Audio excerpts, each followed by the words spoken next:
If you have an interest in horses and love learning more about horses, the horse industry, teaching, or even managing your own horse business, then you're in the right place. We would love you to join us on our mission, which is to improve the lives of horses around the world through the education of riders, handlers, and trainers. So get comfortable, listen in, and enjoy. This has been another episode sponsored by Online Horse College. If you haven't had a look at the wide variety of equine-specific accredited courses, then go to onlinehorsecollege.com and I'll see you over there. Hey, it's Glenys here. Just to let you know that even though the quality in this audio isn't first rate, the information certainly is. Please excuse the audio quality and focus on the education and what you'll learn in this interview. Our guest today is Cathy Binz. Cathy's had 30 years of horse ownership and riding. She mainly focuses on dressage and has competed up to FEI. She's also done some volunteer work as the event director for the Queensland State Dressage Championships for a couple of years. She's been a general coach, coaching dressage. She's done para equestrian. She's also been a coach for the Riding for the Disabled. And her latest love is equine facilitated learning. How are you today, Cathy? I'm very well, thank you, Glenys. How are you? I'm very well. Now, Cathy, you know we normally start with a favourite quote. What have you got for us? Okay. It's bite off more than you can chew and then chew like crazy. And it seems to be how I live my life. Now, that's a bit different. Don't bite off more than you can chew. This bite off more than you can chew and chew like crazy. That sounds, it's a little bit different. Tell me who told you. It's actually a famous quote from some, I think it's an American guy. I can't remember who it was now. I adopted it for so many years, like about 15 years ago, and yep, that sounds about right. So basically, don't just sit around waiting for things to happen. Get stuck in and do it. And if it feels like it's too much, do it anyway. Yes. Okay. Do you tell your students that? I actually do, yeah. Yep, I do. A lot of people are sort of seem to be waiting around for a signal or a sign for everything to be right. It's sort of about jumping in with both boots first. Obviously preparation as well for my students. But if they think it's going to be a big deal, it might be a big deal. But there's no reason not to be frightened. It sort of goes along with the other one. The journey of 1,000 miles starts with a single step. So just go out there and do it. We can overthink things too much. Yeah. Just get out there and get into life. Yes, you can be a bit worried and just stand back and think of all the excuses very easily, can't you? Absolutely. Well, we shouldn't wait for things to be perfect. They're never perfect. They're never perfect. Life is about just sitting in there and doing it. If it feels like it's too much, then just let it happen. Yep. Cathy, tell us about one of your early memories. Okay, well, one of my early memories was my sister having a horse and me not being allowed to because I was about 3 years old. My older sister had horses, my mum had horses, my cousins had horses. When I came along, we couldn't afford horses anymore. We actually got out of horses when I was young, probably, I think, because of me. So I had this frustrated desire to ride. I was the kid that drew horses on my maths papers and mooned about, and I actually went to saddlery so I could just smell the leather. I was so pathetic. But that was one of my earliest memories of horses. I was different to a lot of other people in this industry. I didn't start young. I didn't start right until I was 22. Wow, that's a big jump, isn't it? From a family with horses to them stop, but then you don't start again until you're 22. So what made you start riding again, and then what made you then have a career with horses? Okay, I started riding because I met my now husband, and we were sitting one day around a campfire being all romantic and talking about our dreams for the future. And I mentioned I'd always wanted to own a horse and never had the opportunity. And he, being terribly romantic, said, okay, we're going to get you a horse. He is a real can-do person. We're going to get you a horse, he said, at the age of 22.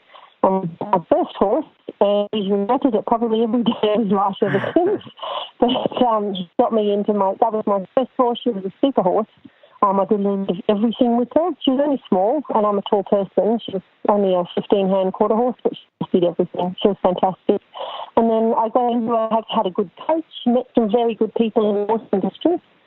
And I started having children. I thought, okay, well, what can I do that I can tailor around my lifestyle and coaching? Dressage, coaching horse riding is one of those things you can do as much or as little as you want. Yes, yeah. Yeah, it's a bit different to keeping horses fit for a 3-day event or something, isn't it? Oh, absolutely. And, if you're coaching privately, you don't need to own the horse. Yes. So I started my level 1. I started my level 1 in Canberra with Simon Cale. You know Simon Cale? I do, Yep, and a previous guest as well. Yep. Oh, excellent. I haven't seen him in years and years, but he was very influential. Yeah, if people would like to listen to that, they can just go to horsechats.com and search for Simon, and they'll find Simon Cale. Yeah, very interesting chat. Yeah. So he started me off, but then I came up to Brisbane in that time. After I had children, we moved back home. Brisbane is home to us both, even though we were in Canberra for a long time. And I picked up my riding. I was very careful then. When I came to Brisbane, I thought, okay, I wanted to get in with the right people, the right way of riding, the right kind of horsemanship. There's lots of different people do lots of different things. And I'd been in horses long enough to know what suited me. So I went to all of the dressage competitions. Dressage is my big love. Yes. And I looked at everyone who was riding the way I thought I would like to ride and I wanted to learn from. And I asked them all, who's their coach? And they all said Jenny Gerke.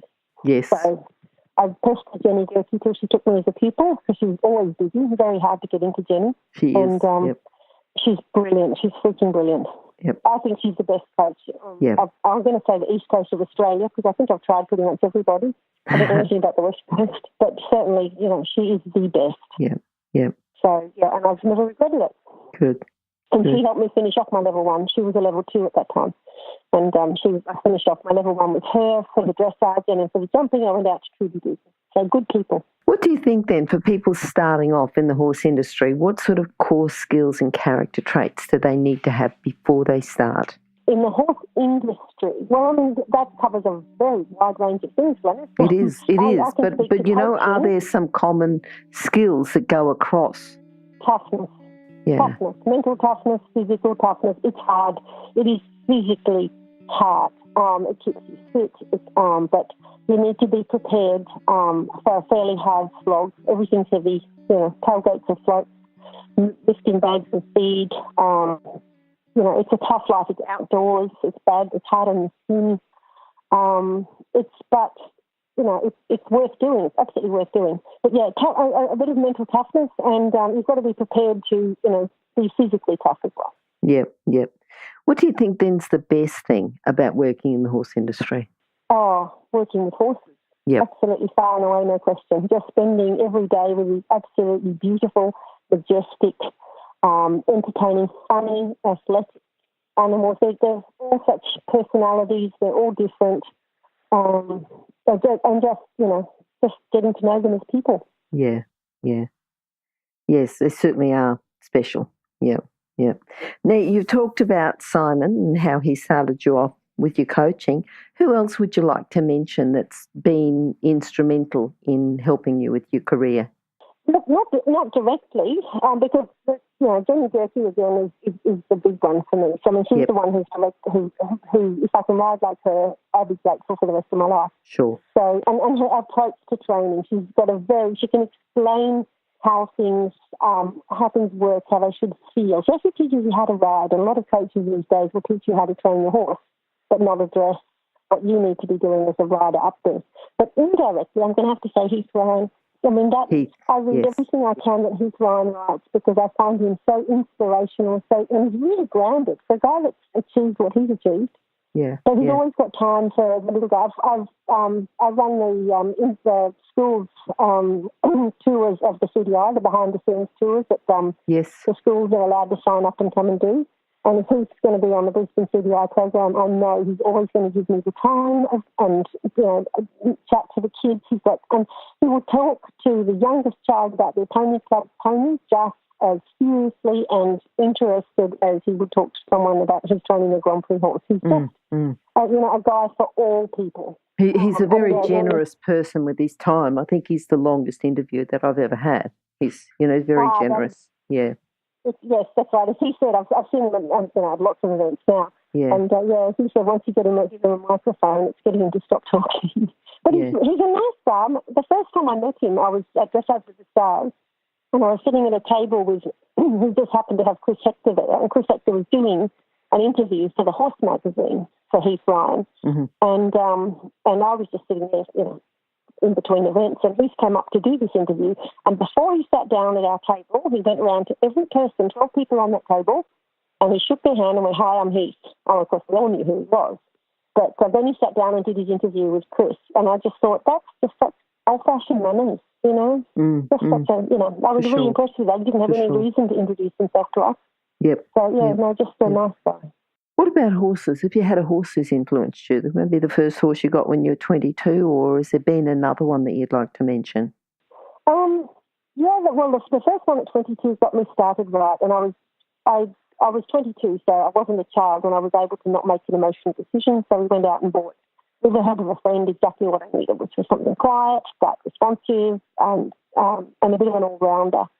But since then, the horse that's impacted most of my life is one of, the horse I've currently got. It's my 14-year-old advanced horse. He's by Veltmeyer. I bought him because I went to dressage and jumping with the stars, and that may have been that time. What's his name? Yeah.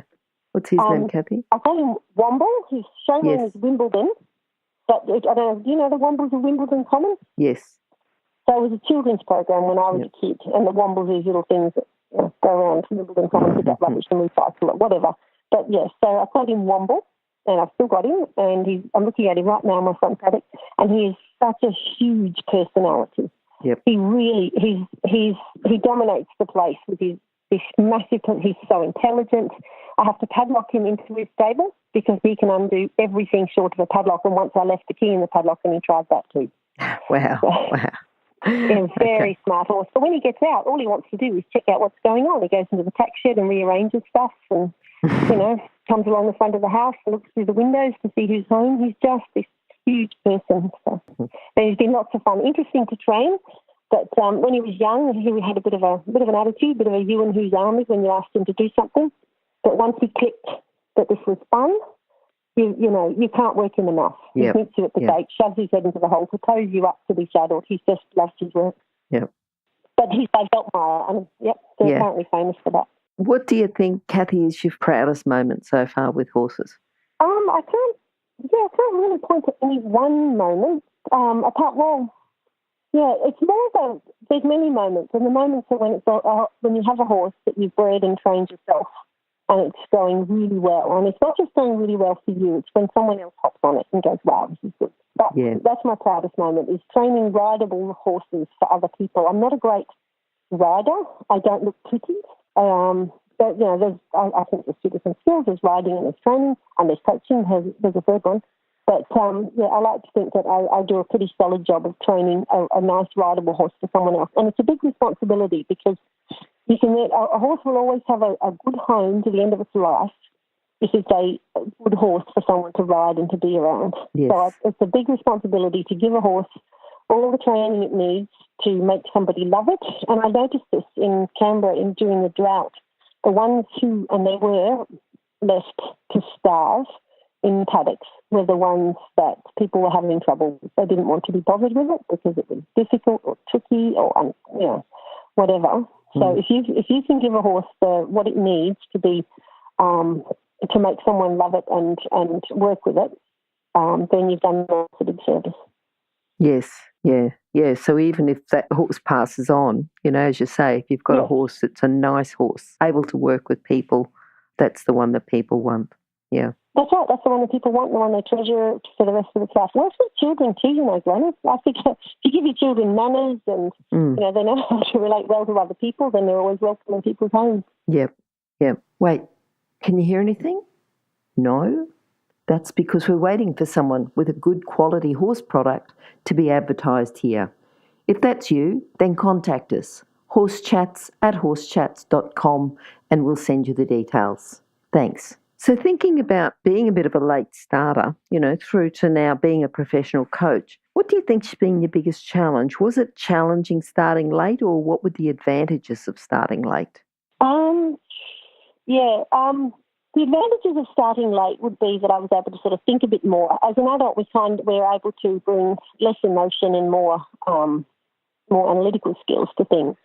The biggest challenge, got to say it, physically, you don't bend, you don't bounce. A lot of stuff that you learn as an adult, you probably would never do as well as if you'd started as as a young kid, and you've given your muscle memory has been able to pick up all the odd and different and little things that you need as a rider. So I think starting as an adult, you'll never be as good a rider as someone who started young. On the other hand, if you have the right coach, you'll be a better rider than someone who went with a bad coach starting young. But that's been the biggest challenge, is physically trying to wrestle my body into the right shape. And also psychologically, as an adult, there's more fear involved. 22 is not that old, to be honest. So I did do quite a bit of stuff, but once you have kids especially, then falling off and damaging yourself just doesn't become an option. And then you think about it, and then it becomes a real possibility. So, you're wrestling with your brain a little bit too. And that's why with my coaching, I have a lot of sympathy for adults with anxiety or adults starting out riding. I went to Maury Bruce for quite a while. Yes, because he started quite late. Yeah, 36 when he started riding. So he was able to then explain to me some of the things I needed to consider, whereas someone who started riding as a young person and then went into coaching, they haven't had the challenges that someone who started as an adult has. And sometimes they might not even be aware that what you're going through is genuine and real. It just doesn't make sense to them because it never happened to them and it was never part of their experience.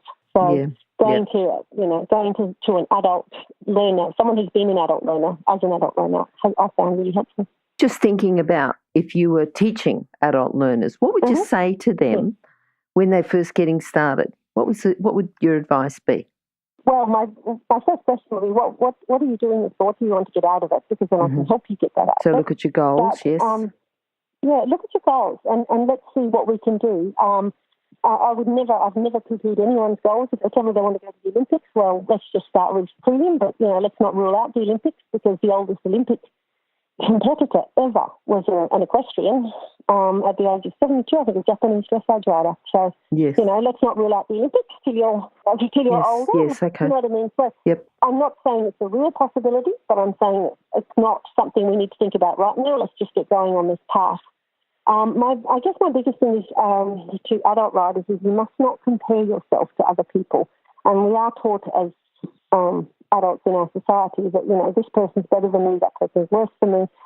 We're all on the same journey. We're just all at different spots. And we just need to take it not just slowly, but take it at our pace. So, you might not be progressing as fast as someone else, or you think you might not, but you might not realise that, in your way you're progressing as fast as you can. And that's all you can do, is progress as fast as you can and focus on what you've got to overcome. So I suppose that would be my advice, is just, look at it as like what they say, the journey, not the destination. So and if you're not enjoying the journey, then, let's rethink and let's look at what we can do to make you enjoy the journey. I had an adult, and she was riding and having lessons. She was doing really well, and she was wanting to go to competition, so she said to me. And I was posting her for competitions, but she was so nervous. She was almost throwing up for the prep for competition. The whole thing was ghastly for her. And after giving her a few lessons, preparing for this comp, I just stopped her and I said, let's look at this. Why are you doing this if it's giving you so much stress? And she said, well, because I have to. When you ride, you have to go to comp. And I said, no, you don't. You can do whatever you want with your horse and your time and your money. If you're not enjoying it, if you're really not enjoying it, then think about, do you want to do it? And she went home that day and she thought about it and she said, I really don't. She said, I don't like this. I'm not enjoying the process. I like riding my horse on trails. I like having my dressage lessons. And she never thought about competing ever again. But she'd obviously still enjoyed it.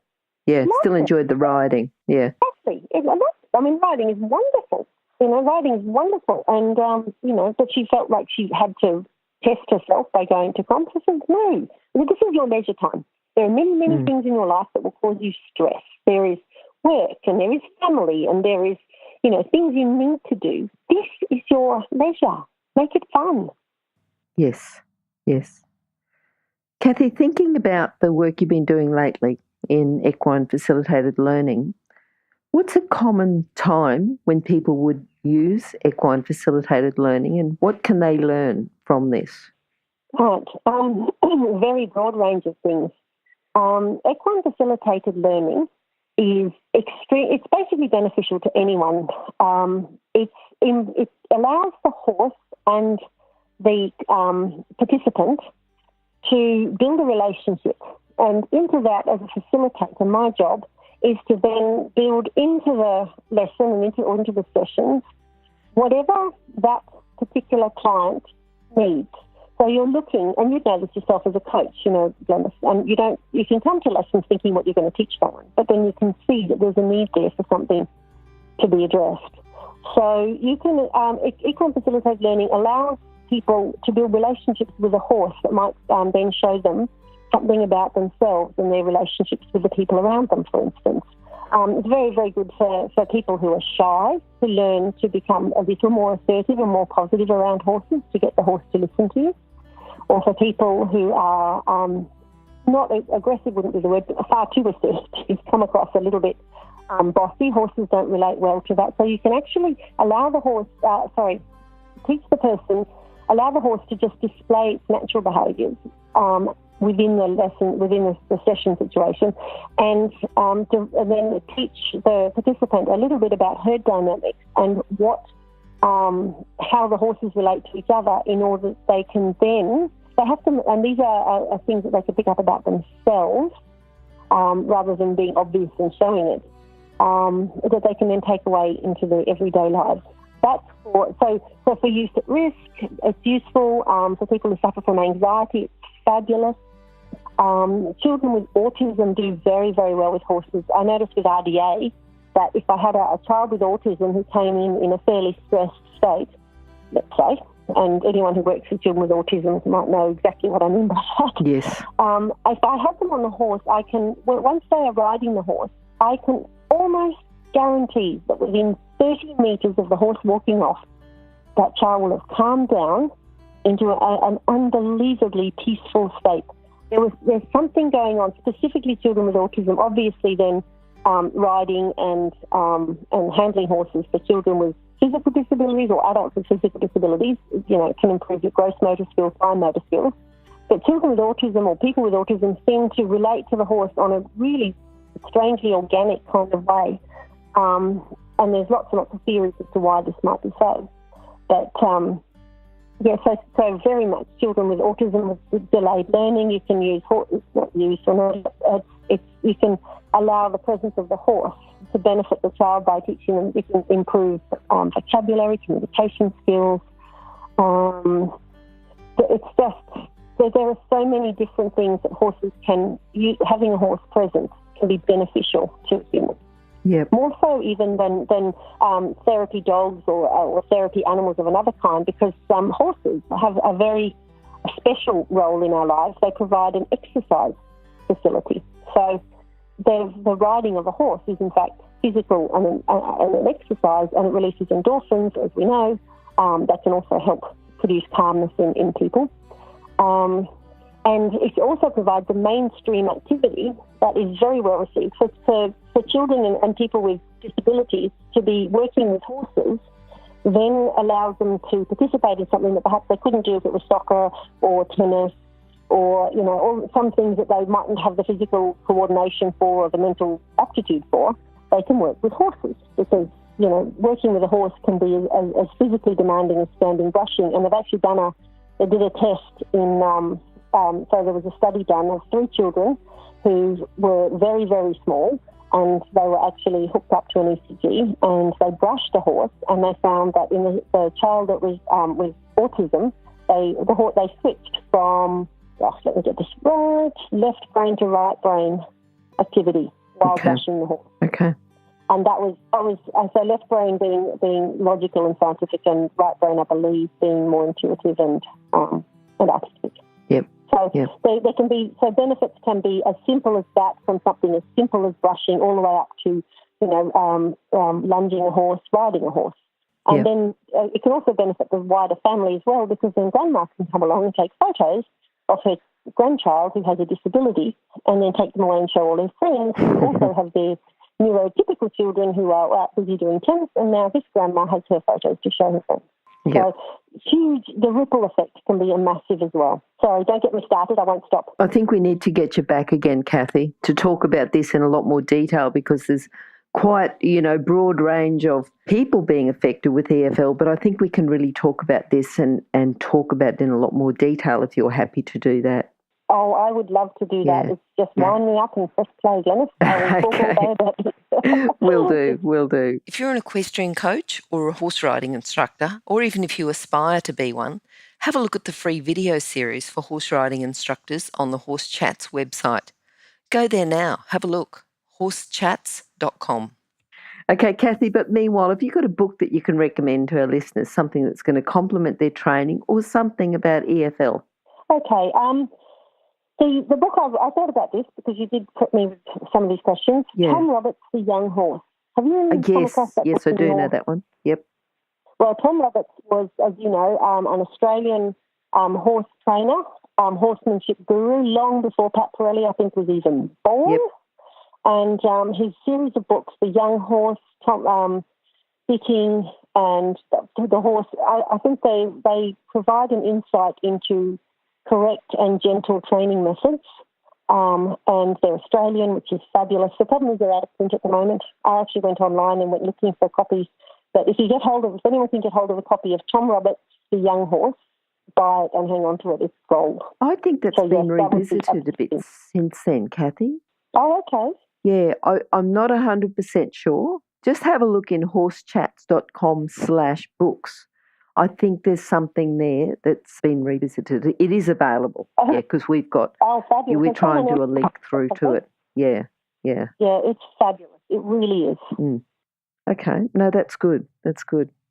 All right, now, Cathy, what are you looking forward to at the moment? Some more EFL, or what else have you got in the future? Oh, very much EFL. I've got some horses that are coming along quite nicely at the moment. I've got my older advanced horse, Womble. And I've got a very nice young horse that's coming along. That's my personal riding. But at the moment, EFL is something I'm really starting to do in a big way. I've got a private practice at home for clients that want to come here and experience EFL for themselves. And I'm also setting up a therapy program in EFL for Save a Horse Australia, which is a huge horse rescue organisation in Queensland. And they have a large number of horses in care who will remain in care for the rest of their lives, probably because they're too old or they have too high health needs. And these horses, they're golden oldies, we call them, would be absolutely superb for providing opportunities in EFL for clientele. We're setting up out at Westcott, which is a base of, base of Toowoomba Mountain, the Toowoomba Hills out in Helidon.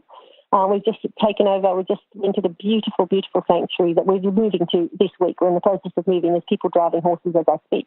And then once we're there and settled, we're going to be opening up our doors to provide EFL sessions for really anyone using the golden oldies of Save a Horse Australia. Sounds good. All right. Now, Cathy, just in a few sentences, can you summarise your philosophy with horses into a message for our listeners? Summarise my philosophy with horses is not that hard. I think we need to, as riders, we're very driven. We like to achieve. Everybody in this world seems to be wanting to achieve. But sometimes my philosophy is listen to the horse. Let the horse tell you where your training should take it, what your training needs. Train every horse differently if you must. I think that there's no one size fits all for horses. And think about why a horse is doing what it's doing. So Rainer Klinker said, if the horse is not doing what you want, it's because the horse does not know what you want. And I found that to be absolutely true. Just explain to the horse what you want. Take a step back and don't put ego into it. There's never be any ego. And just explain to the horse logically what you want. Break it down into small steps and train like that. That's my philosophy. I think you've just got to train in a language that the horse can understand, isn't it? That's right, absolutely. And think about what the horse might be going through. My go-to is if the horse is misbehaving, look for pain. Look for pain first. I'm not interested as a coach until you can tell me that I've known some reputable body workers and chiropractors, until you've had someone out or a vet to look at this horse and see why it might be doing what it's doing. That's always the first point. Yep. All right, Cathy, now how can people contact you? Oh, okay. I'm a level 1 coach. We're on the Equestrian Queensland coaching register. Okay. And can I give you my mobile number now? I think it gives the phone number. We're going to have those details on horsechats.com/Cathy Binz. But I think if you can give your phone number just in case people have got their pen out ready to go. Okay, perfect. It's 0406 933 499. Yep. And I'm always available to talk to anybody, and my pupils know they can ring me anytime. Okay. And as I said, those details would be on horsechats.com/Cathy Binz, or just go to horsechats.com, search for Cathy with a C, or search for Binz, B-I-N-Z or B-I-N-Z. Okay, that's brilliant, Cathy. And I'm looking forward to getting you back again to talk about a bit more depth about some EFL training and the benefits of EFL and how coaches can use it and how people can benefit as well. Absolutely, I would love to. Like I said, just wind me up and press play. I can talk all day. Thank you. Wonderful. We'll talk to you soon then. Bye. Okay. Thank you, Glenys. Bye. Now, if you're still there, you probably know that I'm absolutely passionate about education within the horse industry. That's why I host this podcast. My other venture is Online Horse College. Have a look now at onlinehorsecollege.com and I'll see you over there. Remember that our comments and instructions are general in nature and do not take into consideration your individual horses or your individual ability and circumstances. If you enjoyed this podcast, then please leave your comment below.